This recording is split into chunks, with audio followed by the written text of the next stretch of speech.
Salut à tous, c'est Pank de la chaîne, bienvenue sur cette vidéo qui continue notre cheminement sur la méthode Silva, toujours avec Damli Pastko. On est à la deuxième partie de notre podcast. La première partie était basée sur le miroir de l'esprit. Là, je reprends le petit ouvrage, donc Open Doors for a Better Life with Silva Method. Donc, c'est... je rappelle pour ceux qui n'ont pas vu les précédentes vidéos, en fait, Robert, là, il est en train de vendre, de proposer, d'exposer la méthode Silva à des gens qui éventuellement ne connaîtraient pas du tout, mais en évitant parfois d'utiliser des logiques purement Silva. Donc, il fait parfois des périphrases et autres qui sont assez intéressantes à étudier, mais il revient globalement sur le cours. L'ouvrage, c'est le cours que vous connaissez. Alors, hop. Pourquoi ça fait ça? Là, ça, j'avais trouvé que c'était assez intéressant. On le sait, mais hop, je vous relis ça. Ok. On est là. Aujourd'hui, les médecins commencent à se rendre compte du danger de prédire la fin de vie d'un patient et leur approche devient moins définitive. Mais nous devons tous garder le contrôle de notre propre esprit afin qu'il ne soit pas programmé négativement. Cette femme était consciente de ce qui se passait. Alors, en fait, là, il expliquait qu'une dame qui a une leucémie, on lui avait dit, tu en as pour 2 ans et puis tu vas partir. Et elle a été en rémission, ce qui est toujours un peu compliqué. Et j'ai trouvé que ça, c'était intéressant. Moi, pour l'avoir vécu pendant mon cancer, où j'avais dit, moi, à mon médecin, j'avais dit, ah non, mais moi, je ne fais pas de chimio, pour des raisons X ou Y. Et alors là, il me regarde comme ça. Puis il me dit, attends. Et tu sais, tu sens le mec gentil en plus. Oui.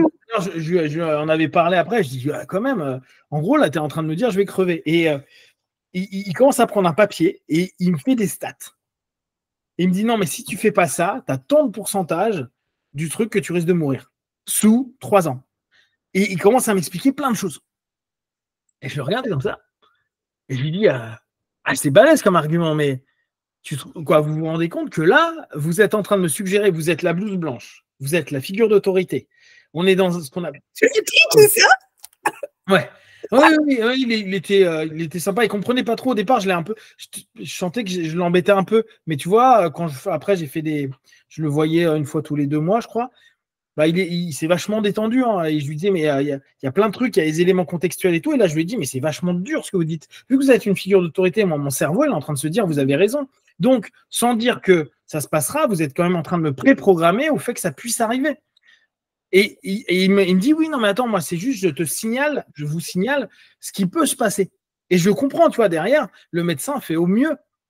Et on en a reparlé quelques mois plus tard. Et je lui dis, mais ça manque quand même d'une communication un petit peu plus mieux contrôlée. Alors, je comprends, ils ont plein, les oncologues, ils ont quand même plein de gens, des gens qui sont dans des mauvais états. C'est très compliqué de discuter. Puis quand tu dis à quelqu'un, bon, bah, tu vas mourir, hein, ou il te reste plus que X semaines ou X mois, c'est pas évident. On comprend bien. Et je lui dis, vous êtes quand même un peu.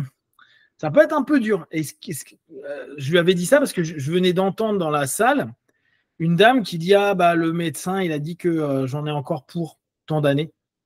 Et je me disais, c'est rude. Et la voix de la dame, alors je pense qu'elle a été très malade et tout, hein, mais la voix de la dame, c'était tellement, il n'y a pas d'autre chemin. Tu vois, si on reprend la notion de solution, il n'y a pas d'autre chemin. C'est en gros, il me reste tant d'années et c'est fini. Et je lui en avais parlé après, à posteriori, parce qu'au bout d'un moment, moi, je passais juste, il vérifiait juste mes stats, etc., pour voir s'il n'y avait pas de problème qui recommençait. Et il me dit, mais je lui dis, au niveau com, c'est pas gagné au niveau médecine. Et il me regarde comme ça, il me dit, mais non, mais moi, je communique bien. Je dis, non, souvenez-vous, je vous avais fait la remarque, c'était un peu hard. Je dis, non, mais moi, je donne les infos. Et il me dit, en plus, moi, j'aime bien mon métier, j'aime bien parler avec les gens. Il fait, moi, j'ai plein de collègues qui détestent le métier de onco, comme il faisait lui, parce qu'il dit, ils n'aiment pas être avec les gens.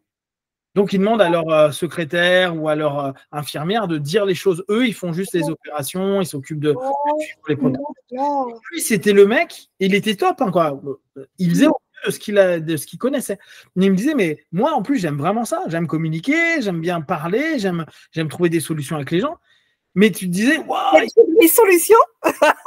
ouais, bah, lui, la solution, comme il disait, hein, moi, je te trouve les solutions qui sont dans mon modèle de médical, qui est tu fais une chimio, ou tu fais ça, ou tu fais ça, ou tu fais quoi, tu sais, tous les trucs qu'il peut y avoir dans l'oncologie. Mais j'avais trouvé ça assez balèze parce que la personne n'avait pas du tout. Tu sais, souvent on dit ah, les médecins, ils n'ont pas de cœur et tout. Ils parlent. Là, si on reprend un petit peu ce que dit Robert, on peut se dire ah ouais, bah, il a prédit qu'elle ne va pas vivre longtemps parce qu'elle a une leucémie. Mais en même temps, tu comprends qu'il a besoin de l'informer. Mais la manière dont il informe, c'est un petit peu bon, bah, ça y est, c'est comme ça, c'est fini. Et exactement ce que j'avais eu moi comme rapport avec mon médecin, et j'avais trouvé que c'était intéressant parce que tu te dis. Lui, il tente vraiment de faire au mieux. Et je lui dis, non, mais il y a des petites choses où vous pouvez juste parler d'hypothèses, de potentiel. Quand il m'avait fait le tableau de statistiques, t'imagines, il m'a fait, je sais plus les chiffres, mais il m'a fait un tableau de statistiques pour me dire, sous tant de temps, il risque de se passer ça, ça, ça. Je dis, imagine, ça fait un truc sérieux, donné par un médecin qui est quand même un grand médecin, quoi, qui est un oncologue, etc. Et d'un coup, il te dit, bon, bah, je dis n'importe quoi, tu as 70% de chances que ça recommence et que tu meurs. Bah, toi, ton cerveau, il prend quand même.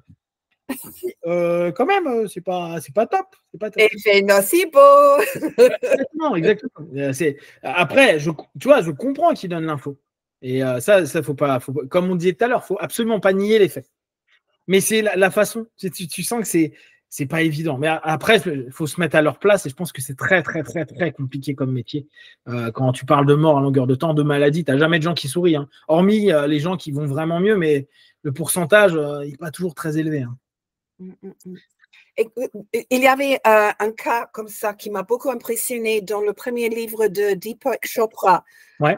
La guérison. Et il citait justement l'effet placebo, nocebo, et il citait un collègue qui était médecin, qui avait une bosse qui était là pendant des années. Il disait non, c'est rien. Et tu devrais quand même regarder. Et effectivement, il a fait examiner et c'était une tumeur cancéreuse.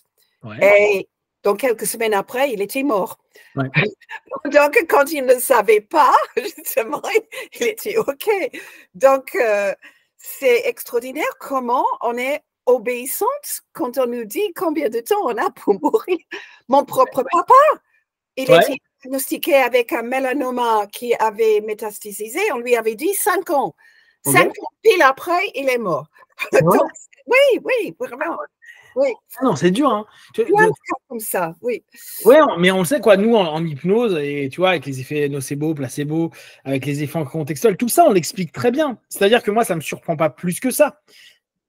Mais c'est vrai que c'est hyper important de s'en rendre compte et de dire aux personnes, soyez prêts quand vous allez voir les médecins. Ils font au mieux. Hein. Là, c'est pas du tout une critique vis-à-vis des médecins. C'est leur façon de communiquer, elle n'est pas optimum, mais leur métier n'est pas de communiquer à la base. Hein. Leur métier, c'est de tenter de te guérir.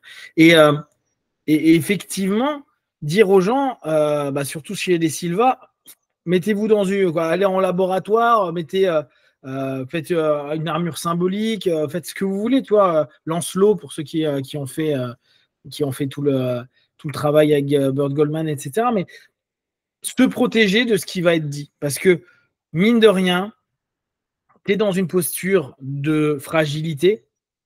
Tu as confiance dans le système médical. Toi, tu n'y connais rien, quoi. Qu'est-ce qu'on connaît, nous, de la biochimie de notre corps et de tout ça. Et ce n'est pas les 5 bouquins qu'on a lus qui vont nous aider, tu vois. Donc, c'est normal qu'on soit dans j'ai confiance dans la personne qui est en face. Si la personne en face, elle nous donne quelque chose comme un diagnostic dans 50 U, bah ouais, peut-être que ton cerveau, comme tu dis, il obéit.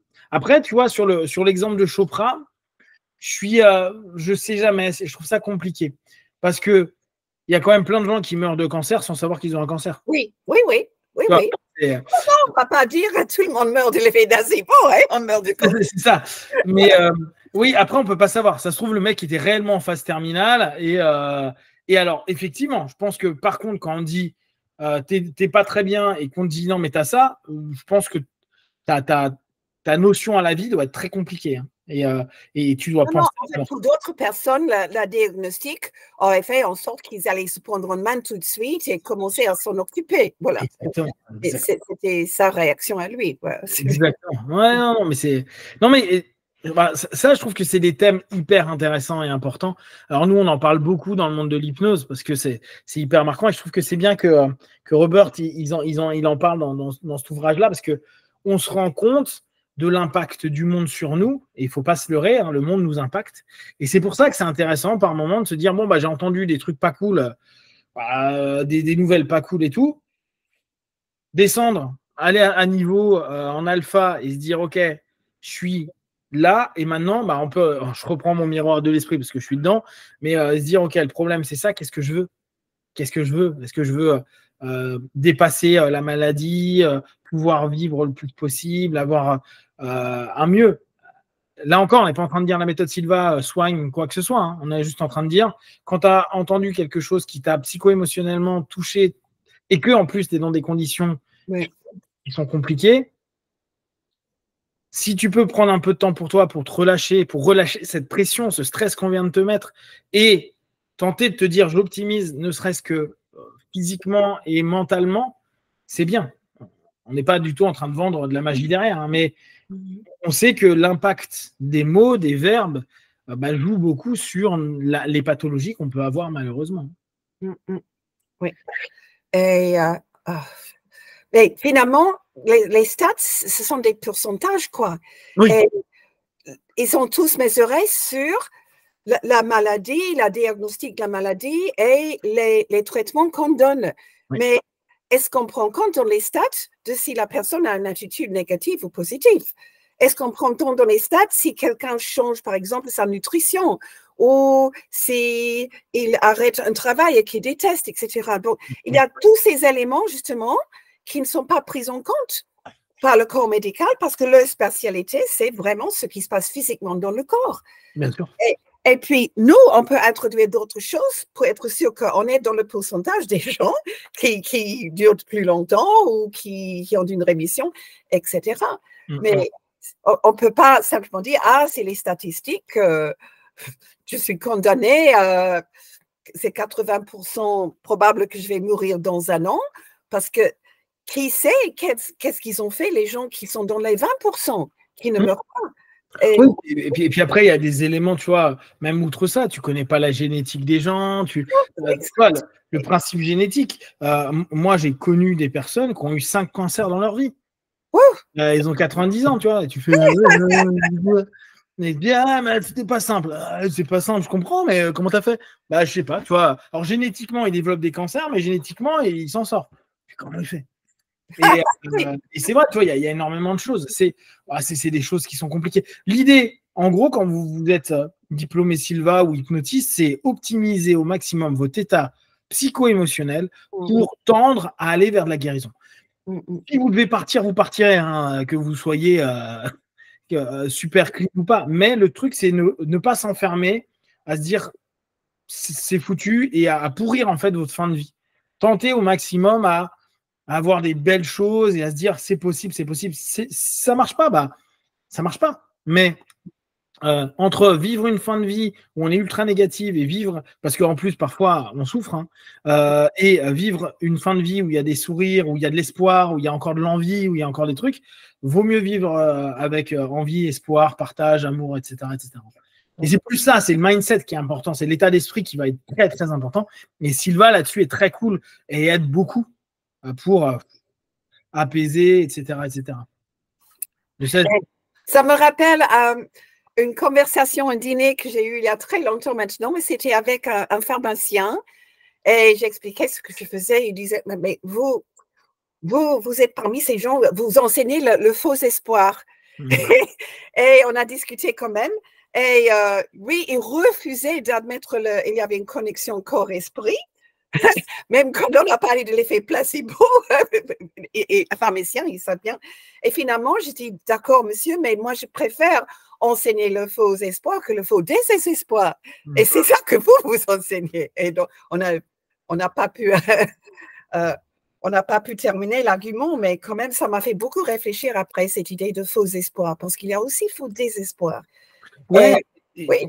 Et si on peut quand même choisir l'état dans lequel on va vivre, c'est mieux d'être quand même dans l'espoir. Mais tu vois, là, je trouve que c'est un peu philosophique, mais je trouve ça complexe. Je sais pas si tu as lu Candide de Voltaire. Tu connais Candide de Voltaire comme livre? Vaguement, j'ai pas lu, mais j'ai vu beaucoup de citations, quoi.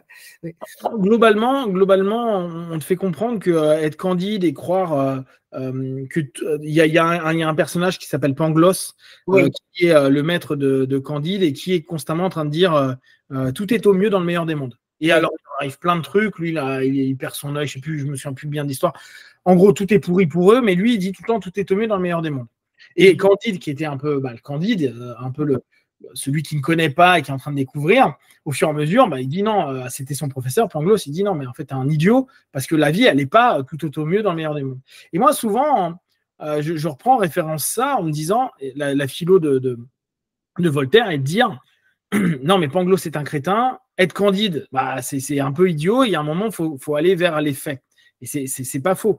Mais est-ce que quelqu'un qui se dit à longueur de temps, tout est au mieux dans le meilleur des mondes, même quand c'est pourri, il n'est pas plus heureux que le mec qui se dit non, mais en fait, c'est vraiment de la merde, tout est pourri. Et ça fait, tu vois, de facto, oui, les faits sont là, c'est pourri. Mais entre quelqu'un qui dit ouais, mais c'est au mieux, c'est pas mal, et je sais qu'intellectuellement, c'est stupide. Mais est-ce que cette stupidité rend pas plus heureux la personne qui, au bout du compte, pour lui, se dit c'est au mieux? Et les stats nous disent que les optimistes vivent plus longtemps que les pessimistes, n'est-ce pas? Ouais, tout à fait, tout à fait. C'est tiens d'ailleurs sur ça, je sais pas si tu l'avais lu. Tu l'avais lu le Good Life? Non, c'est Robert Waldinger et Mark Et, Schutz. Non, je te l'enverrai. Je t'enverrai les refs. Mais en fait, ce qui est cool, c'est ce qu'on appelle l'étude de, j'allais dire de Princeton, non, de Boston, là, de Harvard. Et c'est l'étude sur le bonheur sur 80 ans. Ah, ok. Donc, oui. Toutes ces études sur le bonheur. Donc, c'est la séance du bonheur, alors. Ouais, là, en fait, c'est pas la séance. Il te donne des stats et le pourquoi les gens vivent bien, heureux. Qu'est-ce qui rend heureux les gens? Et au bout de 80 ans, vu qu'ils suivent les gens, ça fait 80 ans qu'ils suivent des gens. Ils les ont suivis enfants, adultes. Il y en a qui sont partis. Ils suivent leurs enfants s'ils sont d'accord. Et c'est super intéressant parce que tu te dis, hop, le bonheur, effectivement, c'est un état d'esprit, c'est une façon de percevoir les choses, c'est une attente à la vie. Au départ, ils ont fait quand même avec des gamins qui sont allés, qui étaient issus de Boston, donc à la fois riches ou pas riches, et qui sont allés à Harvard. Donc des gens qui logiquement auraient pu avoir une vie incroyable de bonheur. Et ils te disent, pas forcément. Parfois, le major de prom, il a une vie pourrie parce que jamais satisfait. Et le mec qui n'était pas très bon et qui a même pas fait un boulot lié à Harvard a une vie où il s'est senti heureux, entouré, aimé, etc., etc. Okay. C'est nouveau, ce livre? Non, c'est un bouquin qui est pas très vieux. Attends, je te donne le. Bon. Tu vois, c'est en 2023 quand même. Ouais, ça a un an. Ah, ok. 2023. Donc, ça s'appelle The Good Life, hein, Waldinger et Schutz. D'accord, je vais le chercher. Hein. Ouais, tu le trouveras facilement. Ça a été un gros best-seller et surtout, ça nous apprend pas mal de choses. Tu vois, si on revient là-dessus. Mais tu as raison, quoi, sur ta discussion avec le pharmacien. Et je connais, moi, j'ai des copains très rationalistes et tout, et je comprends leurs arguments. À dire oui, mais bon, il ne faut pas mentir aux gens. Et je suis d'accord avec eux, il ne faut pas mentir aux gens. Il faut recadrer à dire, parfois, quand tu penses différemment, si ça te rend plus heureux, pourquoi pas? Tant que tu n'es pas déconnecté de la réalité, tu vois. On n'est pas en train de parler de délire sectaire où on se dit des extraterrestres vont venir nous sauver, la vie est belle. On parle de je prends au mieux des éléments qu'il y a. Il y a des moments, je peux tout regarder en pourri ou me dire, il y a aussi possibilité que ça soit pas si pourri que ça. Et je tente et je mets mon énergie, mon intention et tout ça pour aller vers des choses qui sont mieux, qui sont moins pourries et qui peuvent apporter des choses positives.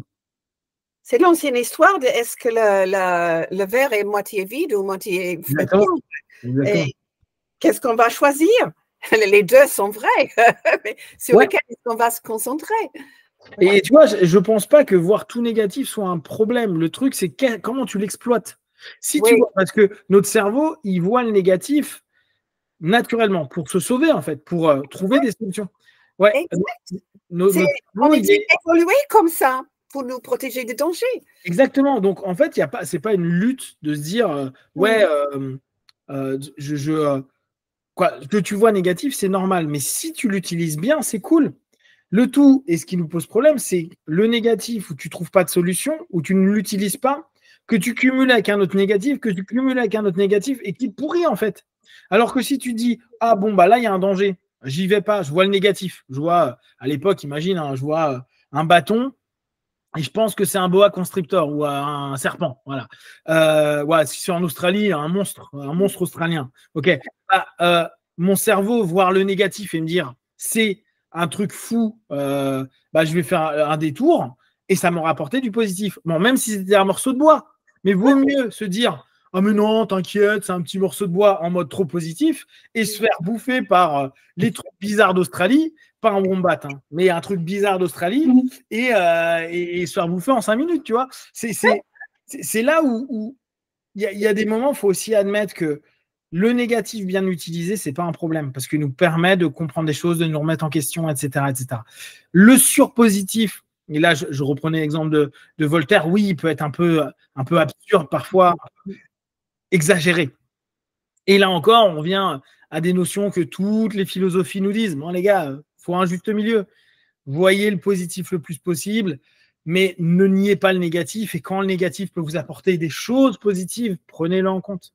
Parce que si ça te sauve ta vie et si tu ne te fais pas manger par des aliens d'Australie, bah, tout va bien, tu vois. C'est logique. Logique. Australie. Super pays de fou. Alors, attends. Les histoires du Bunyip. Quoi Le Bunyip, c'est un monstre australien. Ah ouais, il ressemble à quoi? T'as plus envie. D'accord, ma tablette m'a dit fuck. Attends. Comment?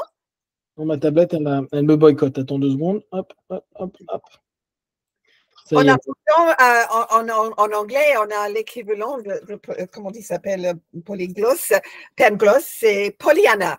C'est une petite fille dans une histoire, et toujours souriante, heureuse, etc. Et des trucs horribles la tombent dessus. Ils ont dit, oh, mais tout va aller bien.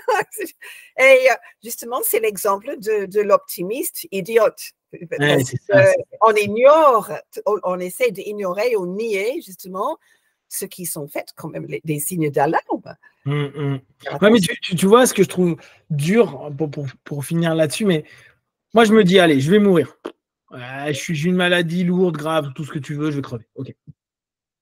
Bah, je préfère être débile, sachant que je vais mourir, et me dire, je vois que le positif et tout est super tant que je suis pas mort. Même si c'est absurde, parce que tu sais que de toute façon, tu vas t'entraîner à la mort. Là, je parle parce qu'il y a une pathologie, mais dans la réalité des choses, on va tous à la mort. Hein. Mais c'est juste que, vu qu'on n'a pas le timing, on se dit ça va. Mais avec cette notion-là, parfois, je trouve qu'il vaut mieux être stupide et se dire, bah, de toute façon, je vais voir que le positif parce que la souffrance m'apportera rien de plus, vu que je sais qu'il me reste, je sais pas, 6 mois à vivre, 1 an à vivre. Autant vivre quelque chose d'intense. Donc, c'est là où parfois l'optimisme exagéré a quelque chose, je trouve, de bien. Parce que te dire, je finis ma vie tout pourri et pas bien, c'est un peu tristoun. Hein. Justement, si on a 6 mois à vivre, est-ce qu'on va le passer dans le désespoir, la souffrance, le malheur, etc. Ou est-ce qu'on va dire, tiens, je n'ai que 6 mois à vivre, je vais me profiter au maximum. C'est pas facile à choisir, je dois admettre, mais si on peut le faire, je trouve que c'est génial. C'est complètement. Hein. Bon, après, c'est les choix de chacun. Mais bon, moi, je me dis, si on me dit, ouais, t'as 6 mois, mon pote, bon, ici, parce qu'après, on dit ça, mais en imaginant qu'on a les facultés cognitives qui le permettent. Parce que quand on est malade et qu'on a mal, notre cerveau, il dit juste vivement que ça s'arrête. Hein. Ce qui est normal, quoi, ce qui fait partie du process. Alors, où est-ce qu'on est? Ok. Alors ici, j'avais trouvé, c'est la suite, et j'ai trouvé que c'était pas mal juste après. Il disait, les éducateurs commencent à reconnaître l'importance de l'estime de soi. Alors ça, je voulais qu'on parle de, on parlera 5 minutes, mais on reviendra peut-être dessus après, plus tard. L'importance de l'estime de soi pour que les élèves réussissent dans leurs études. Dommage que les employeurs aient été si lents à suivre le mouvement. Donc, il parle de l'importance de valoriser l'estime de soi. Et je me disais, tiens, donc les Américains, ils ont un truc qui s'appelle Ego Strength ils aiment bien la notion qu'on n'a pas du tout en France. Hein. C'est un truc, tu t'entends jamais ego strength, développement. Parce que nous, si tu mets ego et strength, on va se dire développement de l'ego, mais c'est pas bien. Oui, l'ego est considéré comme négatif. Ouais. Justement, moi, quand j'ai traduit The Ego Strengthening Text de Heartland, je l'ai traduit comme estime de soi. Parce que renforcement de l'ego, ça veut dire rien du tout. Exactement. Oui. Exactement. Et justement, dans la méthode Silva, qu'est-ce qui amène vers le développement de l'estime de soi? Parce que tu vois, je reprenais les techniques et je me dis, bon, alors le fait que tu valides et que tes techniques fonctionnent, tu vas avoir confiance en toi, donc tu auras de l'estime de soi. Okay. Mais est-ce que dans le cours, on a quelque chose qui est basé sur l'estime de soi? Il y a deux choses qui me viennent. Ouais. Un, qui est simplement les phrases positives, justement. Je développe mes facultés mentales pour mieux me servir et mieux servir l'humanité tous les jours, à tout point de vue. Tout ça, je crois que c'est beaucoup basé sur l'estime de soi. Et puis, beaucoup plus loin, d'une certaine façon, je trouve que les conseillers, c'est une façon de développer l'estime de soi. Parce que ça dépend comment on voit les conseillers. Mais pour moi, les conseillers ont toujours été comme des parties de moi-même, mes parties supérieures, qui sont plus sages, plus spirituels, plus forts, plus tous que moi, mais en fait, qui sont moi, qui sont un aspect de moi. Comment je n'arrive pas à vraiment croire, donc je dois les externaliser un peu, mais ils font partie de moi. Donc, je trouve que le développement des conseillers, c'est aussi une façon de développer le sens de soi. Oui, hypothèse. non, mais c'est vrai que c'est intéressant parce que là, en fait, les conseillers, on peut les reprendre dans des parts-thérapies, l'équivalent de thérapie des parties. Et effectivement, se dire, j'ai une partie de moi qui m'a donné un bon conseil, même si j'ai appelé ça le conseiller, ça reste une partie de moi qui m'a donné une solution, une réponse, une orientation, une idée. Et dès lors, je peux avoir confiance dans cette partie de moi, donc je peux développer l'estime de moi. Mais tu vois, c'est assez intéressant de se dire. C'est vrai que les phrases, je trouve que je m'étais fait la réflexion, ou je l'avais peut-être lu, je ne sais plus quand. C'est vrai que les phrases répétées sont tu es un être humain supérieur, tu considères ceci, cela, tu aides les gens, etc. Donc effectivement, on pourrait se dire c'est ce moment-là. Mais il n'y a pas spécifiquement. Tiens, admettons quelqu'un qui dise tiens, je fais la méthode Silva pour avoir de l'estime de moi. À ton avis, sur quoi on devrait le faire focaliser? Sur le miroir d'esprit, sur tu vois, toi avant, toi après, quoi. Sur quoi on pourrait orienter une personne qui dit j'ai envie d'avoir plus d'estime de moi? Donc, alors d'abord faire le laboratoire des conseillers, mais il n'y a pas une technique. Les techniques en général sont pour trouver la solution des problèmes. Oui, c'est ça. Le problème, c'est que j'ai mauvaise estime de moi. Donc, j'ai pas assez d'estime en moi. Oui, je dirais pourquoi pas le miroir de l'esprit. C'est bien. Ouais. Oui, parce qu'on utilise beaucoup le miroir de l'esprit pour avoir ou faire quelque chose de mieux, mais pas tellement pour être quelqu'un de mieux. Et donc, le plus proche, c'est en fait les habitudes. Mais là, c'est pour justement quelque chose qu'on fait régulièrement, qu'on considère que ce n'est pas bien. Mais on peut aussi avoir une habitude d'avoir une certaine image de nous-mêmes. On peut avoir une habitude de toujours dire « je suis nul, je ne suis pas assez, je ne valorise pas assez ». Et à quoi ressemble justement une personne qui serait moi, mais moi, avec beaucoup plus d'estime pour moi, moi qui dis « je suis contente d'être moi, je m'aime bien, etc. » Et on peut toujours faire justement l'avant-scène, tu sais, prendre un modèle. Si on est tellement étrangère à l'idée que je peux m'imaginer avec de l'estime, on peut prendre un modèle et examiner et puis créer une nouvelle image de nous-mêmes un peu basée sur cette personne. Parce qu'il y a des gens qui vont dire ça. Mais j'ai toujours été comme ça, comment je peux m'imaginer autrement? Mais oui, moi, là, je ferais quand même miroir de l'esprit. C'est vrai que là, dans ce que tu as dit au début, je me suis dit, tiens, Ça se trouve, estime de soi, le problème de l'estime de soi, c'est pas un problème parce que c'est pas assez défini. Tu vois, il faudrait définir ce qui fait que tu n'as pas d'estime de toi. C'est j'estime que je suis nul sur, pas capable de, je communique mal, je suis pas beau, je suis pas sympa, je suis pas agréable, je suis pas. Et je pense que là, après, on peut travailler dessus. Mais l'estime de soi, c'est peut-être une problématique qui est trop généraliste. L'estime de soi, ça veut dire plein de choses. Est-ce que c'est la valeur que tu donnes? Est-ce que c'est comment tu perçois cette valeur? Ne serait-ce que ça, tu vois. Est-ce que c'est de la valeur ou est-ce que c'est la perception de ta valeur? Parce que estimer, tu sais, en français, on dit beaucoup, tu estimes un bien. Estimer un bien, c'est dire ta maison, elle vaut tant d'euros. J'estime. Donc, ok. la valeur de quelque chose. Oui, voilà, oui. Et tu vois, je trouve que c'est compliqué comme problématique. Et j'ai trouvé que c'était intéressant de dire, tu vois, il l'a mis dedans, donc après, il donne des petits exemples, mais il fait cette transition vers l'estime de soi comme étant quelque chose de particulièrement important. Et alors là, l'exemple, et après on finira, mais hop, il donne un exemple, je te lis ça. Donc, c'est quelqu'un qui lui avait fait un retour. Je suis président d'une petite entreprise manufacturière, mais il y a un an, vous ne l'auriez jamais constaté. Je n'étais pas capable de gérer ma propre entreprise. Mes employés m'ont dit quoi faire. J'ai de la chance que ce soit de bonnes personnes, mais ce sentiment d'inefficacité m'a causé tellement de souffrance mentale. Je n'arrêtais pas de me demander si j'étais trop indulgent, bon, etc. Est-ce que je dirige cette entreprise correctement, etc. J'ai commencé à me sentir vraiment indigne et mon estime de moi a diminué de plus en plus. Le stress de tout cela m'a finalement atteint. J'ai commencé à avoir froid avec des rhumes, etc. Ma vie de famille a plongé. J'ai lu un livre sur la méthode Silva pour la pensée positive. J'ai décidé d'en appliquer une partie. Je rêvais de moi-même. Je me visualisais mieux habillé, plus impressionnant, debout, interagissant avec ma famille.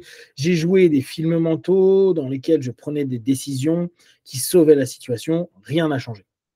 Okay. Mais j'ai remarqué que mes rhumes et mes maux de tête s'étaient atténués. J'ai persévéré, j'ai joué des films mentaux qui ont fait de moi un casse-cou hollywoodien, un champion de boxe poids lourd, un magnat des finances. Et un jour, j'ai vu mon directeur des ventes perdre un client potentiel. J'ai rattrapé le client avant qu'il n'atteigne la porte. Après quelques bavardages, je l'ai persuadé à reconsidérer sa décision. Aujourd'hui, il est un débouché majeur pour nous. Cela a pris du temps. J'ai fait tout mon travail de visualisation. Donc, lui, tu as vu comment il a travaillé son estime de lui. C'est au travers d'actes concrets de réussir des choses. Et tu vois, on revient sur est-ce que l'estime de soi ne peut pas être travaillée, par exemple, avec les cas ou juste avec le succès des différentes techniques qu'on exploite dans la méthode. Comme ça nous ramène à du factuel. Je suis capable de faire quelque chose. Je crois qu'on a besoin de preuves si on a toujours eu une mauvaise estime de soi. Ouais. Il faut le prouver de façon objective, mais il faut aussi changer l'image de soi fondamentale. Parce qu'il y a des gens qui ont réussi des choses. Et vous dites bravo, bravo. Ils disent ah oui, mais quand même, ils sont toujours en train de se blâmer, de se nier, quoi. Et comment créer. Oui. C'est pas évident comme sujet. Hein. Justement, parce que dans la méthode Silva, les choses normalement sont très pratiques. Pendant que là, tu es vraiment en train de rentrer à quelque chose qui est vraiment psychique. Ouais. Et il y a des choses qu'on peut faire dans la méthode Silva, mais c'est pas. Il faut vraiment chercher, il faut, comme c'est là, travailler beaucoup. Et c'est pour ça que je trouve que Lara Silva a super bien fait dans le Silva Manifesting, parce qu'elle a introduit, en fait, ce que je trouve génial en hypnose et que je croyais n'était pas possible en Silva, la régression à la cause. D'où vient mon mauvaise image de moi-même? Et ça peut venir dans les années formatrices, quand on capte tout de nos parents ou nos enseignants et tout ça, et on a oublié et on ne sait pas pourquoi, en dépit de tout ce qu'on arrive quand même à faire, à toujours croire, je suis nulle, je ne vaux rien, etc. Et si tu te rappelles, il y a des moments en Silva Manifesting où on crée une image super de ce qu'on veut obtenir. Et puis, elle dit, mais et quand tu regardes cette image, est-ce que tu as un stress? Et si jamais il y a quelque chose qui t'empêche, tu dis, oh, oh, non, non, c'est vrai, ça devrait me rendre heureuse, mais en fait, je me sens, oh, oh, est-ce que c'est vraiment possible pour moi? Et dis, d'où vient ce stress? Qui, dans ton passé, a donné un message, qui n'a pas voulu justement que tu réussisses cette chose-là? Et puis, on fait carrément régression de la cause, enfant informé, etc., etc. Et donc, je trouve que Laura a pu trouver des techniques que normalement, je croyais uniquement possibles en hypnose et les a transformées pour qu'on pourrait les pratiquer en Sylvain. Ouais, c'est une bonne réponse. C'est intéressant. Donc, ça permet aussi pour ceux qui sont intéressés, qui ont déjà fait le séminaire de base, regardez un petit peu ce qui a été proposé en manifesting. C'est chouette. Tu fais une fois ou deux par an, hein, le manifesting, toi? Une fois par an, oui, en ligne. En ligne, ouais. Oui, ça s'adapte très facilement en ligne. Oui. Ouais, il y a pas mal de techniques issues de la PNL qu'elle a réadaptées par rapport à PNL aussi, oui, tout à fait, oui. Yes, bon, on va s'arrêter là aujourd'hui. Si vous avez des questions et des remarques sur tous ces sujets-là, n'hésitez pas à les partager sur Facebook, YouTube, on y répondra le plus rapidement possible. Et comme d'habitude, de tout ce que l'on propose, ne prenez que ce qui est bon et juste pour vous tester, observer, analyser et conclure. Biwan, merci Lee, et à très vite. Merci.